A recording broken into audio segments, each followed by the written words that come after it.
Dari Sabang sampai Merauke, luas Jamrut Katulistiwa.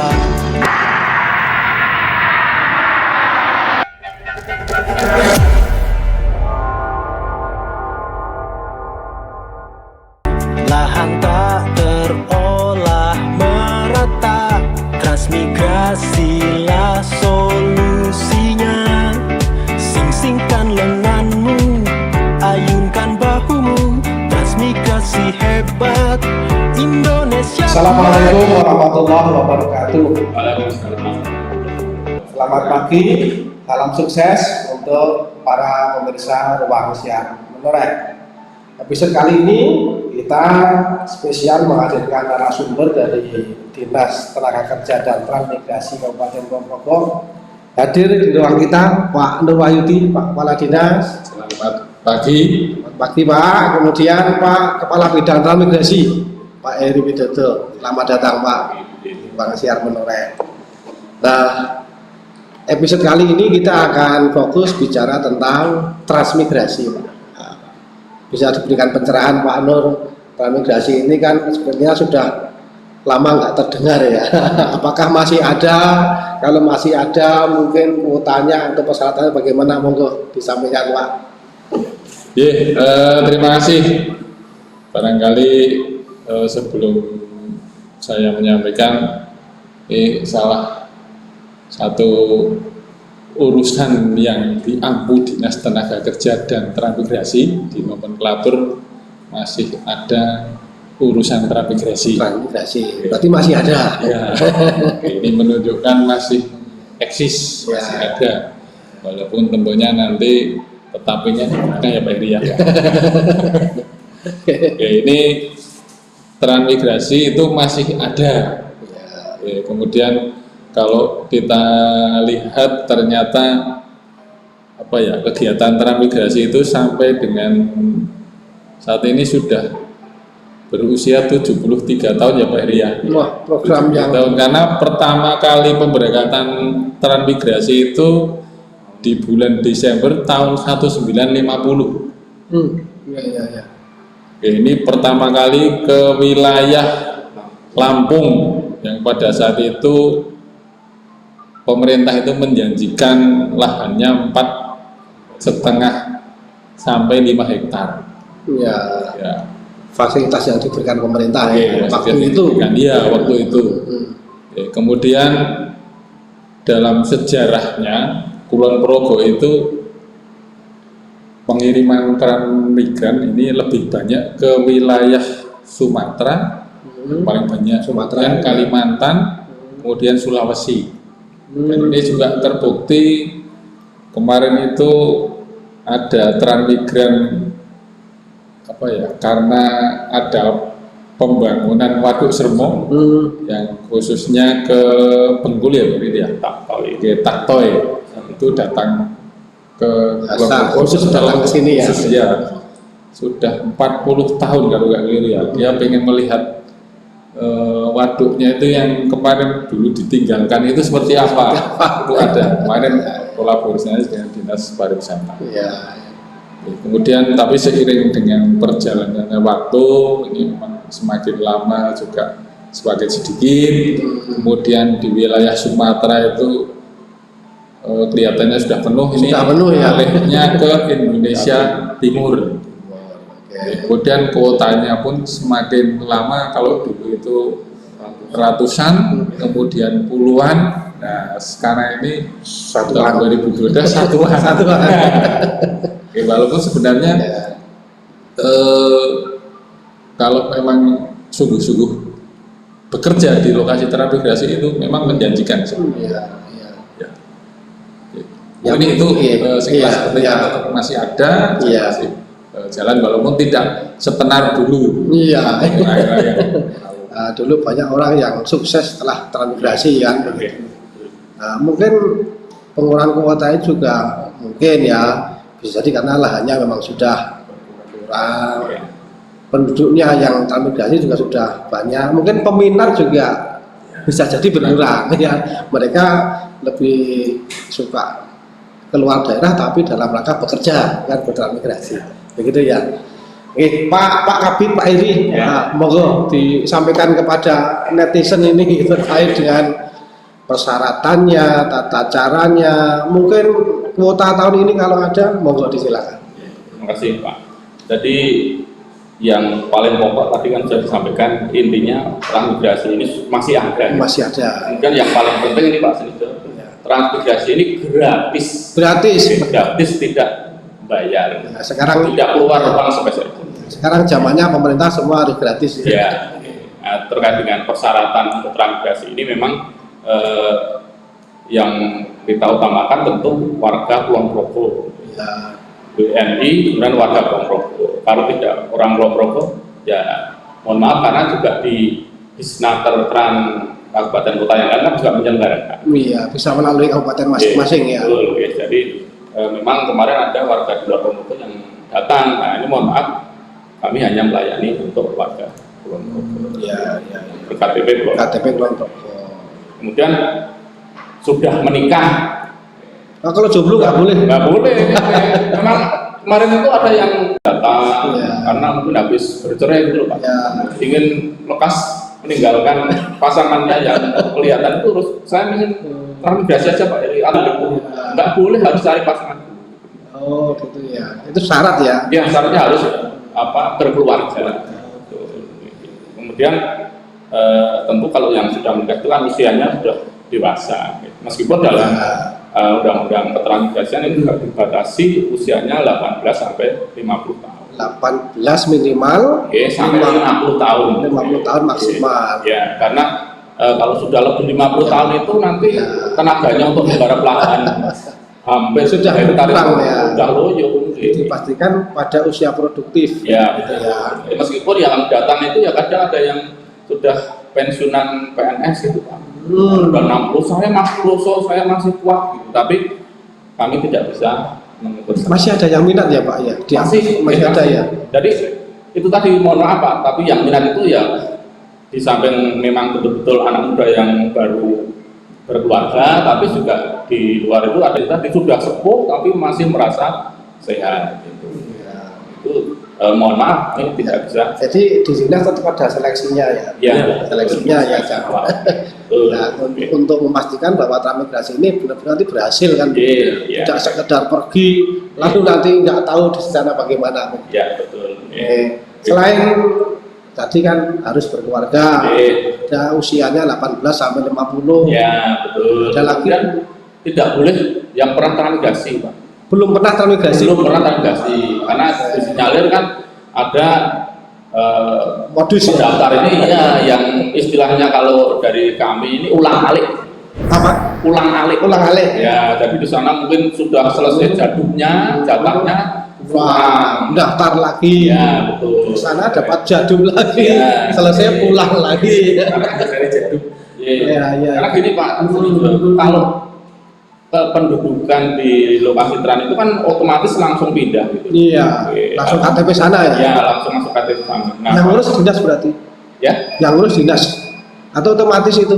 Itu sudah otomatis nanti yang ngurus dari UPT sana. Oh. Nah, kemudian kalau yang ulah-alik itu kan biasanya memang kemudian harus merubah KTP ke Kulon Progo lagi. Nah, ini kami selalu bekerja sama dengan Dinas Kependudukan dan Catatan Sipil untuk mendata itu. Kalau memang Anda sudah tidak kerasan di lokasi kan tidak masalah. Kalau mau kembali lagi ke Kulon Progo tapi ada catatannya. Ada catatannya bahwa Anda pernah transmigrasi. Nah, ini kami harus konfirmasi dulu ke Dukcapil apakah orang ini sudah transmigrasi atau belum. Berarti dinas itu punya daftar nama orang yang pernah transmigrasi ya. Biasanya kalau ada orang meminta KTP Kulon Progo, kemudian ini dari luar daerah, tapi dulunya Kulon Progo itu Dukcapil untuk memberitahu kami. Oh ya. Jadi jangan coba-coba. Betul. Meskipun ya ada 1, 2, 3 Pak, yang lolos kurang nang transmigrasi kok iso dadi wong Kulon Progo meneh gitu ada. Tapi kami kan juga harus betul-betul selektif dengan ada pengendaliannya ya. Untuk transmigrasi ini karena itu tadi kuotanya kan semakin sedikit yang butuh banyak sehingga kami betul-betul mengutamakan kualitas itu. Agar nanti programnya efektif ya. Betul, dan syukur nanti yang kita kirimkan itu betul-betul yang sudah punya keterampilan. Jadi nanti nilai poin tertinggi itu kalau punya keterampilan di lokasi. Jadi bukan hanya kalau di Kulon Progo nganggur, Pak kami nggak punya lahan karena saudaranya banyak. Di sana nganggur lagi gitu. Ya, betul. Oke Pak, tadi yang jelas persyaratan sudah, biaya jelas gratis. Gratis, ya. Fasilitas yang didapatkan, Jadi kalau fasilitas itu hampir sama Pak, hampir sama seperti sejak dulu ada transmigrasi. Jadi nanti yang kesana itu mendapatkan rumah, bahkan rumah itu kalau kemarin Pak Kepala Dinas sempat ngecek di Munan, di Sulawesi Tenggara, di sana itu rumahnya sudah semuanya batu bata. oh permanen. Tidak hanya permanen, tidak hanya kayu ya Pak, tidak hanya papan gitu. Kemudian sekarang sudah ada yang jaringan listriknya ada. Jadi air bersih sudah ada. Tidak seperti dulu masih pakai minyak itu sudah, karena jaringan internet juga sudah lancar. Gitu. Karena Berangkatnya juga biaya berangkat bagaimana? Nah, berangkatnya itu sekarang sudah cepat karena harus naik pesawat terbang. Itu karena dulu ketika naik kapal misalnya ke Kalimantan, Sulawesi itu kan hampir sepekan seminggu. Nah, itu kebanyakan dari calon transmigrasi itu banyak yang sakit karena nggak biasa terombang-ambing di kapal, mungkin terus di sana malah beberapa hari sakit, tidak bisa, harus segera mengolah lahan pekarangan di dekat rumah itu, sehingga diputuskan dari pemerintah pusat ini, oke kita percepat dengan pesawat dan biaya ditanggung oleh pemerintah. Oke, meskipun anggota keluarganya itu anaknya 4-5 itu tetap semuanya ditanggung pemerintah. Pokoknya semuanya gratis tadi. Kemudian mendapatkan lahan biasa, kalau Pak Kadinas tadi zaman dulu Pak sampai 5 hektar karena masih awal-awal. Kalau sekarang ini yang di luar Jawa, di Sulawesi, Kalimantan itu rata-rata 2 hektar. Tapi masih ada 1-2 lokasi di Sumatera itu hanya 1 hektar. Hanya 1. Oke, karena sudah sejak dulu kala dipotong-potong untuk hutan ini makin sempit Pak. Tapi mungkin walaupun 1 hektar, mungkin fasilitas umumnya lebih bagus dari zaman dulu ya. Ya. Ada. Wah. Kemudian kami memberikan bantuan modal, Pak. Bantuan modal itu berupa uang kami transfer ke rekening, ketika sudah sampai di lokasi. Untuk tahun ini 10 juta per kakak, bukan per orang. Sekarang kita bicara tentang tata cara pendaftaran. Kan kita sudah punya prosedur ya. Boleh diceritakan ke netizen Pak, tata cara daftar transmigrasi itu seperti apa? Enggak Pak? Terima kasih Pak Senijo. Jadi kalau masyarakat Kulon Progo yang betul-betul punya minat untuk bertransmigrasi, silahkan bisa mendaftarkan dengan yang pertama bisa datang langsung di kantor Dinas Tenaga Kerja dan Transmigrasi Kabupaten Kulon Progo, ini di Jalan Sudirman nomor 3 Margosari Pengasih Kulon Progo. Atau karena kemarin ini kan ada pandemi Pak, jadi kami juga menginisiasi aplikasi untuk membantu masyarakat tidak usah datang langsung ke kantor untuk bertatap muka langsung, kan ada syaratnya tidak boleh karena ada pandemi, sehingga kami membuat aplikasi Simpatiku. Sistem informasi pelayanan pendaftaran transmigrasi Kulon Progo. Nanti bisa diakses di situ di simpatiku.kulonprogokap.go.id. Nah, di situ nanti masyarakat bisa mengisi nama, kemudian minatnya di mana, apakah di Sumatera, Kalimantan, atau Sulawesi, karena nanti masih diseleksi. Nanti silakan, di situ sangat mudah sekali untuk mengakses aplikasi Simpatiku. Di websitenya Disnaker itu ada menu juga yang terkait dengan Simpatiku ini. Nanti syarat-syaratnya itu tadi yang kalau datang ke kantor kami, keseriusan dari Bapak Ibu yang ingin transmigrasi ya dengan membawa fotokopi KTP, kemudian kartu keluarga, dan sekali lagi fotokopi surat nikah, karena harus sudah berkeluarga. Jadi tidak boleh ya saya dulu daftar sendiri, calon saya daftar sendiri, sekarang dapat 2 kaplek. Harus, pokoknya harus berkeluarga. Dan syaratnya harus klik. Jadi nanti satu keluarga itu harus kompak. Karena pernah kemarin itu kedatangan kami bapak ibu yang mau mendaftar transmigrasi. Tapi ketika disampaikan transmigrasi itu kemudian yang istrinya itu stop, jangan dilanjutkan. Wah, nanti mau kalau datang itu kan udah kompak gitu. Itu bagian dari verifikasinya dinas. Ya, betul. Memang ada saja, jadi banyak yang minat tetapi terkendala itu tadi mungkin salah satunya kurang kekompakan gitu. Karena kami juga Pak Senijo, meskipun transmigrasi ini kami juga agak kesulitan dalam tanda kutip untuk cari pendaftar ini juga kami itu tidak asal mengirimkan transmigrasi. Tapi betul-betul yang berminat. Karena ini sifatnya juga sukarela. Di undang-undang transmigrasi itu sukarela. Jadi kami tidak memaksa ketika Bapak nanti datang ke kantor kami sudah kami caprat, kemudian di rumah nggak bisa tidur karena masih diberangkatkan, tidak. Karena proses ini lama Pak Senijo.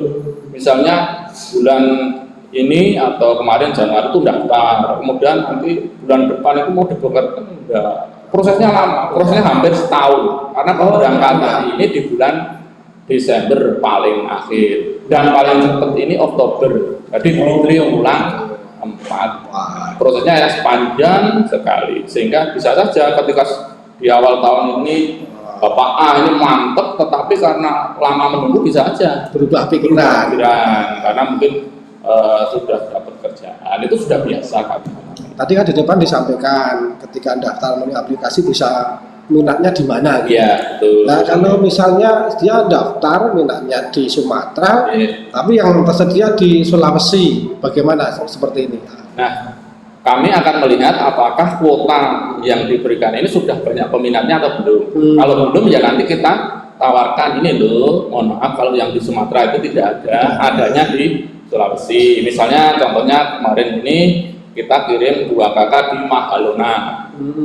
Karena yang diinginkan para training ini kan melihat rekam jejak yang sudah lama, menjadi juragan sawit, pulang pakai mobil, warnanya sudah di luar Jawa. Nah, ini kan yang menjadi inspirasi beliau-beliaunya mau daftar itu kan seperti itu. Kalau di tempat yang baru belum punya gambaran.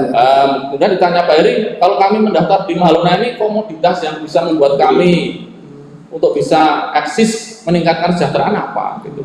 Misalnya kalau bukan sawit apa? Nah di sana ini ternyata lada atau merica. Jadi menjadi jutawan merica di Mahalona. Di Luwu Timur masih provinsi Sulawesi Selatan. Maka komoditas unggulan yang di daerah transmigrasi ini yang penting untuk masa depan para transmigran ini. Ini kemudian ketika kita berikan informasi seperti itu, kemudian tentu tidak hanya menjadi sukses dengan sawit gitu, tapi dengan komoditas yang lainnya juga bisa gitu. Sebelum mendaftar ya, agar calon ini mendapatkan informasi yang memadai. Apakah ada ruang konsultasi gitu misalnya? Sangat terbuka kami, baik melalui WA, melalui telepon atau datang langsung yang lebih leluasa, itu sangat terbuka, sehingga jangan sampai nanti transmigran ini istilahnya membeli kucing dalam karung. Jadi hanya kami kirimkan ke lokasi, tetapi tidak paham nanti di sana akan mengolah apa, di sana potensinya apa, gitu. Sehingga betul-betul kami berharap nanti yang daftar transmigrasi ini betul-betul sudah punya gambaran mau menjadi petani sawit atau mau menjadi petani lada atau yang komoditasnya jagung atau sawah, itu monggo gitu. Jadi nanti bisa berkonsultasi dulu dengan kami bahwa di lokasi UPT ini kalau saya daftar ke situ itu apa yang bisa menjadi unggulan, sehingga ketika punya anak mau kuliah itu bisa membiayai atau bisa pulang masih menjenguk saudaranya di Jawa, itu kan juga jangan sampai di sana malah tidak punya potensi yang memadai. Meskipun ya pemerintah itu sudah berusaha Mas Ridho, daerah A, daerah B, daerah C itu mesti punya potensi unggulan. Karena sehingga semua tujuannya untuk mensejahterakan. Oke, Pak, untuk tahun ini apakah masih ada kuota, kemudian di mana? Monggo Pak disampaikan. Ya, jadi kalau terkait dengan kuota ini kan pemenangnya dari pemerintah pusat, Pak. Oh begitu. Jadi kami itu di daerah itu hanya menerima jatah dari pusat. Pembagiannya kan nanti kalau sudah di pusat, ini di provinsi, kemudian dari provinsi baru dibagikan ke kabupaten kota. Kalau sebelum kami sampaikan ya Pak untuk tahun ini, jadi sebelum pandemi COVID ini kami memang kuotanya sudah di bawah 10 Pak Senito. Oh di bawah 10. Iya, kami itu hanya dapat 7. Itu di Mamuju dulu, Sulawesi Barat itu. Kemudian di Bulungan, Kaltara itu, kemudian ada juga di Muna. Nah, kemudian tahun 2021 kita kan dapat wabah pandemi. Tidak ada pengiriman. Ya, betul, tidak ada pengiriman. 20 juga tidak ada karena COVID-nya kan awal 20 itu. Ya. Oke, jangan sampai trans itu membawa virus ke lokasi sehingga 20 sampai 21 ini nggak ada pengiriman. Oke, kemudian pada tahun 2002 kemarin ini kita mendapat alokasi 6 KK. 6 KK itu 2 di Mahalona yang potensinya lada atau merica dulu, kemudian yang 4 KK di Muna. Berarti kuota 2 terpenuhi ya? Kuota 2 terpenuhi, nah yang 4 ini kami sudah poro-poro, bahkan kalau di Kali Bawang ini kami sudah sosialisasi 2 kali Pak. Oh iya. Di Puguh Banjaroyo ya. Banjaroyo. Nah, kemudian di Poh-Pohan Banjarharum. Oh, ini kami sudah sosialisasi kalau kami itu kegiatannya KIE, komunikasi, informasi, edukasi, menghadirkan warga yang langsung berminat di lokasi tersebut. Namun demikian ya, memang ketika kami sudah menawarkan lokasi itu yang banyak peminatnya di Malona itu, sehingga kami seleksi dan yang bisa kami kirimkan 2 kakak di Malona. Sedangkan di Muna ini kami memang, Muna ini kan di Pulau Buton, jadi harus setelah sampai di Kendari kemudian harus nyebrang pakai feri. Kalau di Buton itu kan ada sebagian yang wilayahnya Muna gitu, jadi kompleknya di Rain. Meskipun kalau Pak Kadinas kemarin sudah ke lokasi, rumahnya seperti ruangan siaran ini ya, jadi sudah permanen ya Kadinas ya, tetapi mungkin karena memang potensi yang menjadi unggulan di sana ini belum kelihatan, karena harus hanya nanam padi, kemudian nanam jagung, belum ada potensi yang betul-betul seperti misalnya sawit atau lada yang atau kalau gitu. Ya betul, sehingga mungkin para transmigran ini masih mangu-mangu atau masih berpikir ulang, meskipun sebelumnya juga sebetulnya kami sudah punya transmigran di sana ya Pak. Yang kemarin juga Pak Kepala sudah nyambangi di rumahnya di sana, sudah ya beberapa kakak sudah ada di sana, cuma memang belum bisa memberikan nilai tambah yang tinggi sehingga bisa misalnya kembali ke Jawa dengan mudah karena hasil yang mereka dapatkan di lokasi terap itu. Kemudian terkait dengan tahun ini Pak Senijo, untuk kuota tahun 2023 ini kan memang kuota ini biasanya turun di triwulan 1. Nah, kemarin ini sebelum puasa sebetulnya kita sudah diundang di DIY. Untuk kuota DIY ini memang kalau se-DIY ini hanya 7 saja. Hanya 7. Hanya 7. Nah, karena hanya 7 ini kemarin belum bisa dibagi. Oh, jadi masih di DIY ya? Ya, jadi yang mengantongi kuota ini DIY mengantongi 7 kakak. Nah, untuk kelompok nanti dapat berapa kakak? Nah, ini kami belum bisa ngatur, belum bisa kami sampaikan karena itu tadi pemenangnya untuk membagi kuota itu kan kemudian dari Disnakertran DIY ini Pak Nijo. Nah, kita berharap nanti ya setelah Lebaran ini mudah-mudahan sudah ada pembagian yang pasti, meskipun ya Pak Senijo bisa paham lah kalau hanya 7 kemudian kabupaten kota itu masih punya Disnakertran. Nah, kalau satu-satu aja tinggal sisa 2. Nah, kalau kita dapat sisanya ya maksimal hanya 2. Tapi kalau kita hanya rata-rata ya hanya satu itu Pak. Saya kira itu kalau yang untuk tahun 2023 ini untuk sementara Ya. informasi yang bisa kami kan terkait dengan kuota. Nah, kuota ini di mana lokasinya? Nah, seperti yang Pak Kepala Dinas sampaikan, kemungkinan ya karena sudah bergeser dari Sumatera, Kalimantan, Sulawesi, ya kemungkinan di Sulawesi. Seperti itu, Pak. Oke, wah sudah lengkap penjelasan dari Pak Eri terkait dengan transmigrasi dan detail sekali. Harapan kita ya masyarakat bisa memahami lebih awal, sehingga kan ada yang punya minat ke sana, dipastikan melalui podcast ini sudah mendapatkan pengetahuan yang cukup, gitu ya. Ya. Nah, walaupun dari tahun ke tahun kuota bisa dikatakan semakin kecil, namun saya kira transmigrasi ini masih tetap menjadi program pemerintah karena itu bagian dari mensejahterakan masyarakat dan juga untuk apa ya pertahanan nasional ya Pak. Nah, di akhir sesi mohon Pak Kepala Dinas untuk bisa menyampaikan pesan kepada masyarakat terkait dengan transmigrasi. Monggo Bapak.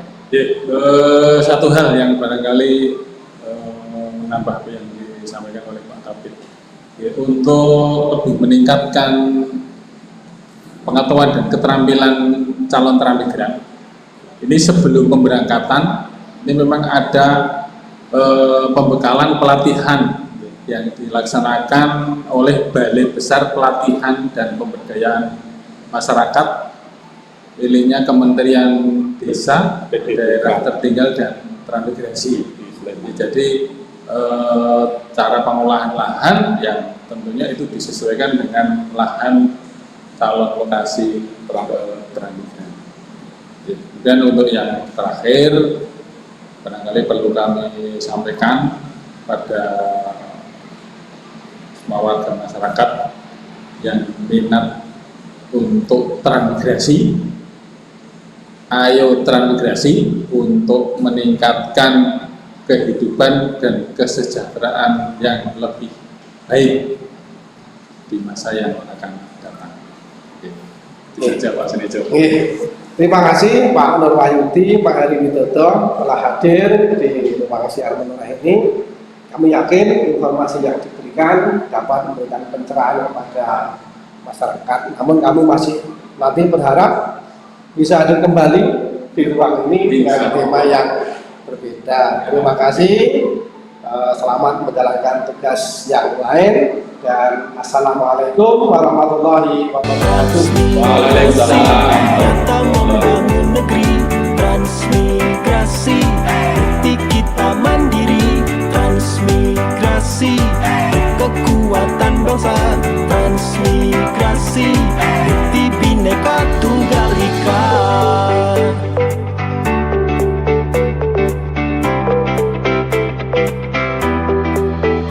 Ayo sukseskan pembangunan Sentosa